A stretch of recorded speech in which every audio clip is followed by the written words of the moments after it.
ಅದು ಕೂಡ ಹಣದ ಉಬ್ಬರದಿಂದ ಎಲ್ಲರಿಗೂ ಬಹಳ ಕಷ್ಟ ಆಗಿದೆ ಈ ನಡುವೆ. ಅದಕ್ಕಾಗಿ ಎಲ್ಲರಿಗೂ ಒಂದೇ ರೀತಿ ಪೆನ್ಷನ್.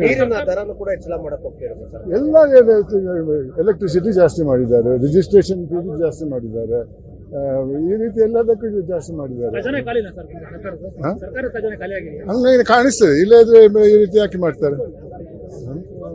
ಆದ್ರೆ ಅವ್ರ ಸಂಬಳದಲ್ಲಿ ಕಮ್ಮಿ ಮಾಡಿಲ್ಲ. ಹೌದು, ಖಂಡಿತ, ಅದಕ್ಕೆ ಸಂಶಯನೇ ಇಲ್ಲ. ಅಲ್ಲ, ಗ್ಯಾರಂಟಿ ಸರಿಯಾಗಿ ಸಿಗ್ತಾ ಇಲ್ಲ ಅಲ್ಲ ಗೃಹಲಕ್ಷ್ಮಿ. ಅಲ್ಲ, ಅದು ಇವಾಗ ಅದಕ್ಕೂ ಇಲ್ಲದೆ 3 ತಿಂಗಳಾಯ್ತು. ಹೌದು,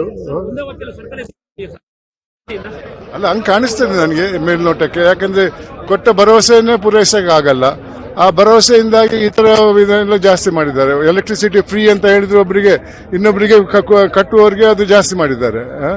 ಈ ರೀತಿ ಆ ಗ್ಯಾರಂಟಿ ಕೊಡುವ ಮೊದಲೇ ಯೋಚನೆ ಮಾಡಬೇಕಾಗಿತ್ತು, ಇದು ಸರಿಯೋ ತಪ್ಪು, ನಮ್ಮ ಹತ್ರ ಕೊಡುವ ಶಕ್ತಿ ಇದೆ ಇಲ್ವೋ ಅಂತ. ಬರೀ ಒಂದು ಓಟಿಗಾಗಿ ನಿರ್ಧಾರಕ್ಕೆ ಬಂದಿದ್ದಾರೆ, ಗೆದ್ದಿದ್ದಾರೆ. ಸರ್, ಕೊನೆಯದಾಗಿ ಇವತ್ತಿನ ಪ್ರಮುಖ ಒತ್ತಾಯ ಏನು ಸರ್ ಸರ್ಕಾರಕ್ಕೆ? ಎಲ್ಲರಿಗೂ ಒಂದೇ ರೀತಿಯ ಪೆನ್ಷನ್ ಇರ್ಬೇಕನ್ನೋದು.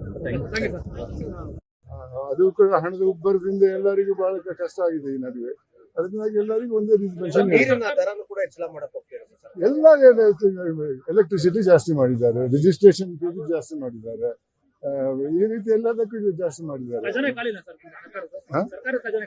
ಹಂಗಾಗಿ ಕಾಣಿಸ್ತದೆ, ಇಲ್ಲದ್ರೆ ಈ ರೀತಿ ಯಾಕೆ ಮಾಡ್ತಾರೆ? ಆದ್ರೆ ಅವ್ರ ಸಂಬಳದಲ್ಲಿ ಕಮ್ಮಿ ಮಾಡಿಲ್ಲ. ಹೌದು, ಖಂಡಿತ, ಅದಕ್ಕೆ ಸಂಶಯನೇ ಇಲ್ಲ. ಅಲ್ಲ, ಗ್ಯಾರಂಟಿ ಸರಿಯಾಗಿ ಸಿಗ್ತಾ ಇಲ್ಲ ಅಲ್ಲ ಗೃಹಲಕ್ಷ್ಮಿ. ಅಲ್ಲ,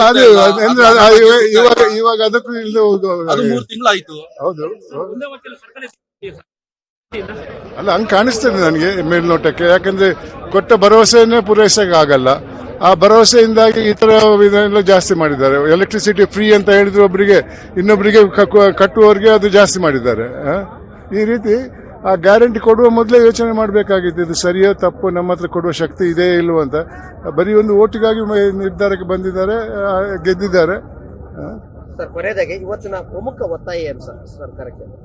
ಎಲ್ಲರಿಗೂ ಒಂದೇ ರೀತಿಯ ಪೆನ್ಷನ್ ಇರ್ಬೇಕನ್ನೋದು.